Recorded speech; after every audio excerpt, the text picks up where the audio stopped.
덩케르크는 2017년 7월 개봉한 영국의 전쟁 영화이다. 크리스토퍼 놀런이 감독과 각본을 맡았고 톰 하디, 킬리언 머피, 케네스 브래너, 마크 라이런스, 해리 스타일스 등이 출연한다. 2016년 5월 프랑스 덩케르크에서 촬영이 시작되었다. 제90회 아카데미상 편집상, 음향효과상, 음향편집상 수상작이다. 이 영화는 1940년 제2차 세계대전 당시 프랑스 덩케르크 해안에 고립된 40만여 명의 영국, 프랑스, 벨기에, 폴란드, 네덜란드 5개국 병력을 영국 본토로 탈출시키는 작전인 다이나모 작전을 소재로 삼은 실화 영화다. 연합군이 덩케르크에 고립되게 된 이유는 1940년 5월 독일군이 연합군의 프랑스 육군 방어선을 돌파하고 그대로 영국 해협을 향해 돌진하며 진격을 했고 독일군의 진격 과정에서 연합군은 둘로 갈라지게 됐고 연합군은 퇴로를 차단당한 채 덩케르크 해안에 고립된다. 영화는 덩케르크에서 철수를 기다리는 영국 소총수 토미의 일주일 그리고 해군에서 민간 선박들을 징발하기 시작하자 본인이 직접 가겠다고 나선 선장 도슨이 하루 그리고 독일 공군을 저지하기 위해 활약하는 파일럿 파리어의 1시간의 장면들을 보여주며 시작한다. 토미가 속한 부대는 독일군에 쫓겨 덩케르크로 향한다. 덩케르크는 프랑스군이 바리케이트를 치고 위태롭게 지키고 있는 상황이었다. 해변에는 철수를 기다리는 군인들이 인산인해였는데 독일 공군의 폭격 때문에 수송선들이 마음 놓고 해안으로 접근을 하지도 못하는 상황이었다. 덩케르크 해안에 막 도착한 토미는 길게 늘어선 줄에서 동떨어져 전산 전후의 시신을 매장하고 있는 깁슨과 처음 만나게 된다. 병원선이 접안하자 의무병들이 부상자들을 들 것으로 실어 나르고 있었고 다른 군인들이 지나가게 비켜주는 것을 본 토미는 병원선에 탈 기회를 엿보기 위해 깁슨과 마음이 맞아 부상병을 들 것에 싣고 열심히 뛴다. 하지만 병원선에서 결국 쫓겨나고 또다시 기회를 엿보기 위해 가교에 매달려 숨어있던 중 볼튼 사령관의 이야기를 엿듣게 되는데 영국 지휘부에서는 해안에 모여든 40만 중에서 3만이라도 무사히 귀국시키면 다행이라 여길 정도로 상황을 절망적으로 보고 있었다. 당시 해군 강국이었던 영국은 육군은 소수 정예로 유지하려 했고 전쟁 발발 후 본국에서 예비대를 소집해서 재편 중이었지만 사실 여기에 있는 병사들이 현재로선 훈련된 대부분의 병력이었다. 제공권도 독일에 빼앗겨 해군의 활동도 제한된 상황에서 영국 정부는 민간 선박들을 병력 탈출을 위해 징발했고 자국 병사들이라도 먼저 철수시키는 게 우선이었기에 동맹인 프랑스군은 뒷전이 될 수밖에 없었다.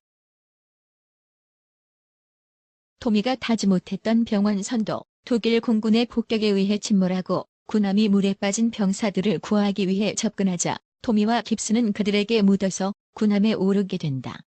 하지만 군함 또한 어뢰 공격에 격침되고 겨우 구명선에 매달려 다시 덩케르크 해안으로 돌아오게 된다.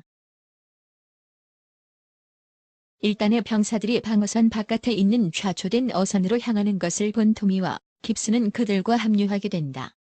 밀물이 되어 물을 들어와 배가 떠오르면 탈출할 수 있을 거라는 계산이었는데 독일군이 배에 총격을 가해 선체에 구멍이 나서 물이 차기 시작하자 배의 무게를 줄여야 하는 상황이 된다. 그러자 병사들은 벙어리처럼 입을 꾹 다물고 있던 깁슨을 독일 첩자가 아니냐며 희생시키려 했고 같은 부대원이 아닌 토미를 다음 희생양으로 삼으려 했다. 알고 보니 프랑스군인데 영국군에 묻어서 탈출하려 했던 것이 밝혀진다. 작은 배 문스톤 호위 선장 도슨은 프랑스 해안에서 병사들을 철수시키기 위한 목적으로 자신의 배가 징발되자 자기 배는 자기가 직접 운항하는 게 낫다면서 직접 덩케르크로 향한다. 그런 도슨이 항해에 아들 피터와 아들의 친구 조지가 동행한다. 항해 중 침몰하던 군함의 막연자실하게 앉아있던 한 군인을 구하게 되는데 남자는 유보트에게 공격을 받은 충격으로 죽고 싶지 않으면 당장 배를 돌려야 한다며 발작적인 행동을 한다. 그러다 발생한 몸싸움으로 조지가 머리에致명상을 입게 되었고 결국 숨을 거둔다. 피어리가 속한 편대는 철수하는 아군을 보고하기 위해 독일 공군과 맞서 싸우게 된다. 첫 번째 접전으로 편대장을 잃었으나 자신들이 잠시라도 하늘을 더 지키는 것이 아군에게 큰 힘이 된다는 것을 알기에 계속 작전을 이어간다. 두 번째 접전에서도 적들을 물리쳤으나 동료인 콜린스가 피격되어 해수면에 착륙하게 되었고 콜린스는 도슨 선장에게 발견되어 아슬아슬하게 구출된다. 한편 볼튼 사령관은 민간 선박들이 대거 해변으로 몰려오기 시작하자 희망에 부푼다. 커다란 군함들이야 저반 시설이 없는 해변에서 병사들을 태울 수 없지만 작은 배들은 가능했기 때문. 하지만 독일군의 폭격기가 다가오고 이에 유일하게 저항할 수 있던 건 파리어의 전투기 한 대뿐. 파리어는 연료가 부족한 상황에서 귀환을 포기하고 전투를 벌여 적들을 격추시킨다. 토미가 탄 어선은 결국 침몰했고 깁스는 탈출에 실패한다. 토미는 소혜정에 의해 구출되지만 이 또한 곧 독일군의 공격에 침몰한다. 그때 마침 지나가던 문스톤호에 의해 구출된다. 토미와 깁슨을 희생시키려 했던 병사들은 해수면을 뒤덮은 기름에 불이 붙어 모두 사망한다.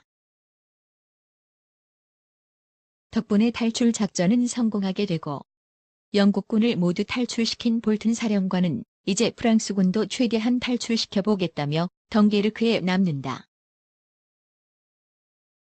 한편 연료가 떨어져 적진에 비상 착륙하게 된 피어리는 독일군의 포로가 된다.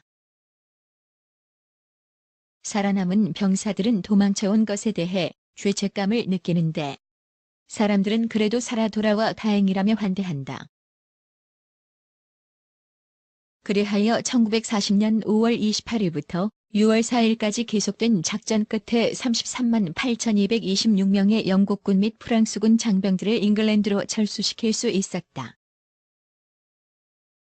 당시 영국은 본격적으로 전쟁 준비를 끝낸 시점이 아니라 저 40만 병력은 가용 가능한 전체 병력을 총투입한 셈이었고 만약 이들이 포위 섬멸당했으면 영국은 더 이상 싸울 병력이 없었을 상황이다. 다행히 이들이 철수에 성공하여 영국은 훗날 반격을 할 수 있는 전력을 보존했으며 처칠을 비롯한 영국인들은 전쟁은 이제부터 시작이라는 자세로 반격을 위해 노력한다. 연합군은 이후 4년간 전 세계에서 독일과 싸움을 벌이다가 프랑스령의 노르망디 해안에서 사상 최대의 상륙작전을 감행할 수 있었다. 때문에 이 철수작전은 2차 세계대전에서 가장 극적인 상황 중 하나로 평가된다. 지금까지 덩케르크의 영화 이야기였습니다. 지속적으로 영화 관련 이야기를 올리도록 하겠습니다. 즐겁게 보셨다면 구독과 좋아요를 부탁합니다. 감사합니다.